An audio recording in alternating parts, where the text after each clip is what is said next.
Server voice chat. Hello, test. Test, mic test. Server voice chat sa GTA 5 Lite. Tignan natin kung paano nga ba siya gawin. So, check nyo na to mga paps. Bali, continuation lang to ng ating previous na tutorial about sa server ng multiplayer co-op, offline or LAN mode. After nyo kasi magkita sa server, i-enable naman natin yung voice chat. So, inopen ko dito yung aking GTA 5 Lite. Naka-skip intro na din pala tayo, no? Para wala na nakikitang loading screen. Diretso na kagad sa game.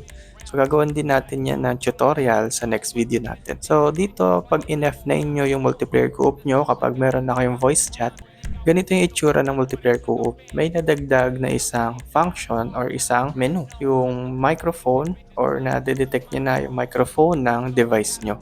Kapag meron na kayong ganyan, ibig sabihin, naka-enable or meron na kayo ng file ng voice chat and pwede na kayo magsalita sa server. Exit lang natin yung GTA 5 Lite. Then puntahan yung link na ipoprovide natin sa description or sa comment section. So ito yung link na yon, meron na tayong naka-upload sa DLSurf. Download nyo na lang yan. So as is, kapag nagda-download tayo ng file sa DLSurf, panoorin nyo lang po yung ads.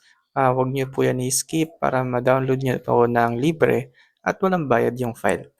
So wait lang natin or i-fast forward na natin.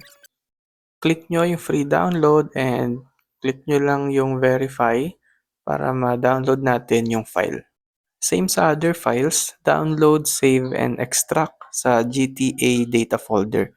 Pero this time, i-extract natin siya sa scripts folder ng GTA 5 natin. Dito in-extract ko muna sa folder niya, then inopen ko yung folder na in-extract kanina, then kinopy yung loob ng files. So merong nadagdag dyan na isang file, yung naudio.dll. So i-check nyo yan, dapat present yan or nakikita dyan sa files na yan. Then i-paste nyo sa scripts folder, i-right click and paste.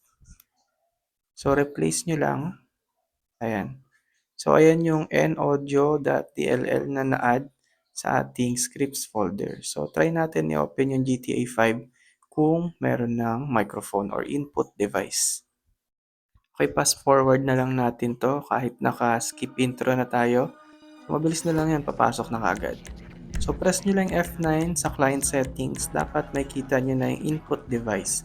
Then yung microphone ng PC nyo. So hindi po yan microphone iRuin webcam lang, so depende sa microphone ng device nyo. So once na meron na nun, meron pa tayong isi-set na settings.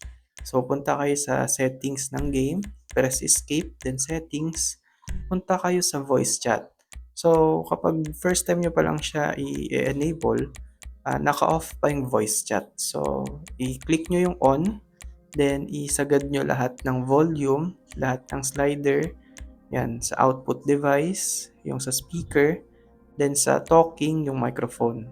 So, i-on nyo lang lahat yan, then i-maximum o yung voice chat or yung slider.